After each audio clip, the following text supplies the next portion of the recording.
और कर्नाटक इस साल का सबसे मुश्किल चुनाव माना जा रहा है, क्योंकि 224 सीटों पर इस समय कौन किस पर भारी नजर आ रहा है। कांग्रेस जेडीएस गठबंधन के तौर पर चुनावी मैदान में होगी, तो आम आदमी पार्टी की भी इस समय एंट्री से खलबली यहां देखने को मिल रही है। तो यहां पर कर्नाटक में किसका पलड़ा भारी हो सकता है? कर्नाटक इस साल का सबसे मुश्किल चुनाव माना जा रहा है, जो यहां पर जानकर विशेषज्ञ हैं उनका साफ तौर पर कहना है। तो कर्नाटक विधानसभा चुनाव से पहले सर्वे के आंकड़ों के हिसाब से किसका पलड़ा यहां भारी नजर आ रहा है, क्योंकि काफी हलचल है। लोक पोल के सर्वे ने तो यहां पर किसे यहां पर बहुमत का आंकड़ा दिखाया है, क्योंकि काफी हलचल है कर्नाटक की 224 सीटों पर।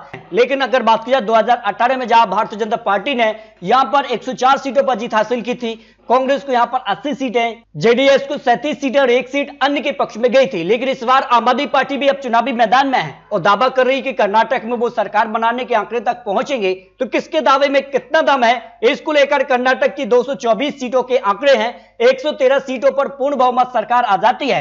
तो आइए जानते हैं कर्नाटक में किसकी सरकार बन सकती है, क्या आंकड़ा यहां पर आ रहा है। अंत में आपको कुछ महत्वपूर्ण आंकड़े भी दिखे जो बड़े बड़े एजेंसियों के सर्वे यहां पर सामने आ रहे हैं। तो कोलार की 5 सीटों में से बीजेपी 2 सीट, यहां पर कांग्रेस के पक्ष में 3 सीटें जा सकती हैं। यहां पर बात की जाए तुमकुर की 10 सीटों में से बीजेपी को 6 सीट, जेडीएस को 2 सीट और 3 सीटें यहां पर जो है कांग्रेस के पक्ष में, आम आदमी पार्टी अन्य के पक्ष में 0 सीट जा सकती है। बेलगाम की 18 सीटों में से बीजेपी को 9 सीट जा सकती है, जेडीएस को 2 सीट, कांग्रेस को 6 सीट, 1 सीट अन्य के पक्ष में जा सकती है। चित्रदुर्ग की 6 सीटों में से BJP 2 seat, 1 seat JDS, 3 seat Congress और अन्य के पक्ष में यहां पर 0 सीट जा सकती है। अगर बात की जाए दामनगेरी की 8 सीटों में से बीजेपी को 4 सीट, जेडीएस को 2 सीट, 2 सीट कांग्रेस और अन्य के पक्ष में यहां पर 0 सीट जा सकती है। हावेरी की 6 सीटों में से बीजेपी को 4 सीट, जेडीएस को 1 सीट, कांग्रेस को 1 सीट और अन्य के पक्ष में यहां 0 सीट जा सकती है। 7 सीटों में से बीजेपी को 2 सीट, जेडीएस को 1 और 3 सीटें, कांग्रेस के पक्ष में 1 सीट अन्य के पक्ष में भी जा सकती है। बीबीएमपी मध्य की 8 सीटों में से बीजेपी को 2 सीट, 1 सीट जेडीएस, कांग्रेस को यहां 4 सीट, 1 सीट अन्य के पक्ष में भी जा सकती है, जो कर्नाटक को लेकर अनुमान लगाया जा रहा है। रायपुर की 7 सीटों में से बीजेपी को 4 सीट, 1 सीट जेडीएस, कांग्रेस को यहां 2 सीट, अन्य के पक्ष में यहां 0 सीट जा सकती है। बेंगलोर अर्बन की 7 सीटों में से बीजेपी को 4 सीट, कांग्रेस को यहां 2 सीट, जेडीएस को 1 सीट और अन्य के पक्ष में यहां पर 0 सीट जा सकती है। विदर्भ की 6 सीटों में से बीजेपी को यहां पर 3 सीट, जेडीएस को 1 सीट, कांग्रेस को यहां पर 2 सीटों पर जाने की संभावना दिखाई दे रही है। अगर बात की जाए उत्तर कन्नड़ की 6 सीटों में से बीजेपी को यहां पर 4 सीट, जेडीएस को 0 सीट, कांग्रेस को यहां 2 सीट, अन्य के पक्ष में यहां 0 सीट जा सकती है। बीबीएमपी उत्तर की 8 सीटों में से बीजेपी को यहां पर 2 सीटें जा सकती हैं, जेडीएस को 1 सीट, कांग्रेस को यहां 3 सीट, 2 सीटें आम आदमी पार्टी अन्य के पक्ष में जाने की संभावना दिखाई दे रही है। चिकमगलूर की 5 सीटों में से बीजेपी को यहां पर 3 सीटें, जेडीएस को 1 सीट, कांग्रेस को यहां पर 1 सीट पर जीत की संभावना लगाई जा रही है। अगर बात की जाए बेलाड़ी की 9 सीटों में से बीजेपी को यहां पर 3 सीट, जेडीएस को 2 सीट, कांग्रेस को यहां 4 सीट, अन्य के पक्ष में 0 सीट की संभावना लगाई जा रही है। मंडवा की 7 सीटों में से बीजेपी को 3 सीट, कांग्रेस को यहां 3 सीट, 1 सीट जेडीएस के पक्ष में जा सकती है। जबकि अगर बात की जाए धारवाड़ की 7 सीटों में से बीजेपी को 3 सीट, जेडीएस को 1 सीट, कांग्रेस को यहां 2 सीट, 1 सीट अन्य के पक्ष में जाने की संभावना लगाई जा रही है। असम की 7 सीटों में से बीजेपी को यहां पर 3 सीट, जेडीएस को 1 सीट, कांग्रेस को यहां पर 3 सीट की संभावना लगाई जा रही है। जबकि अगर बात की जाए गुलबर्गा की 9 सीटों में से बीजेपी को यहां पर 4 सीट, कांग्रेस को यहां 2 सीट, 2 सीट जेडीएस के पक्ष में जाने की संभावना लगाई जा रही है।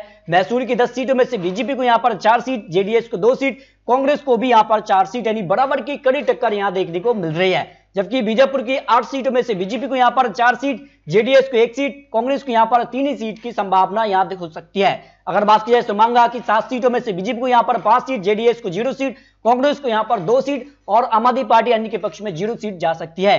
बीबीएमपी दक्षिण की 8 सीटों में से बीजेपी को यहां पर 3 सीट, जेडीएस को 0 सीट, कांग्रेस को यहां पर 4 सीट, 1 सीट अन्य के पक्ष में जाने की संभावना लगाई जा रही है। इस तरह से अगर बात की जाए तो सभी यहां पर जिलों के आंकड़ों के बाद लोक पोल का जो कर्नाटक को लेकर यहां पर प्री पोल सर्वे सामने आ रहा है, जो कि अगर बात की जाए तो 15 जनवरी से 28 फरवरी के बीच के मध्य यह सर्वे किया गया था, जिसमें 43,000 लोगों का सैंपल साइज भी रखाया। उस हिसाब से बीजेपी को यहां पर 77 से 83 सीटें जा सकती हैं, जबकि यहां पर 33 से 36% वोट शेयर रह सकता है। इस तरह से अगर बात की जाए कांग्रेस को यहां पर 116 से 122 सीटें जा सकती हैं और यहां पर 39 से 42% वोट शेयर लोक पोल के सर्वे के हिसाब से लगाया जा रहा है। जेडीएस की अगर बात की जाए तो 21 से 27 सीट, 15 से 18% वोट शेयर जा सकता है। इनकी बात की जाए तो 1 से 4 सीट अन्य के पक्ष में भी जा सकती है। जो कर्नाटक को लेकर लोक पोल सर्वे के आंकड़े आ रहे हैं, इस हिसाब से काफी खलबली देखने को मिल सकती है। इसके अलावा अगर बात की जाए तो जनवरी 2023 के लिए जो सर्वे यहां पर सामने आया है, उसमें यहां पर 34% वोट शेयर बीजेपी के पक्ष में, कांग्रेस को 43.8% जेडीएस के पक्ष में।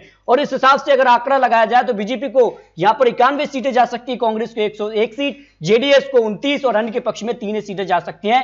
कांग्रेस जेडीएस का गठबंधन हो जाता है। इस पोल के हिसाब से कांग्रेस जेडीएस की कर्नाटक में सरकार बन सकती है, जो अनुमान लगाया जा रहा है। इस तरह से कर्नाटक को लेकर और भी बड़ी एजेंसियों के सर्वे आ रहे हैं। एवरेज आंकड़ों में जहां पर बीजेपी को 88 से 90 सीटें, कांग्रेस को यहां पर 92 से 95 सीटें और जेडीएस को 31 से 33 सीटें जा सकती हैं, जो कर्नाटक को लेकर 2023 का ओपिनियन पोल सामने आ रहा है। लेकिन अगर बात की जाए तो कर्नाटक में जिस कार से यहां पर सर्वे आ रहे हैं और कई बड़ी एजेंसियों के सर्वे आने बाकी हैं, और ऐसे में जो महा ओपिनियन पोल सामने आ रहा है उस हिसाब से बीजेपी को 120 सीटें, कांग्रेस को 72 सीटें, जेडीएस को 30 और अन्य के पक्ष में 2 सीटें जा सकती हैं। यानी कर्नाटक में काफी कुछ हलचल हो सकती है। कर्नाटक में जिस कार के ओपिनियन पोल और सर्वे के आंकड़े सामने आ रहे हैं,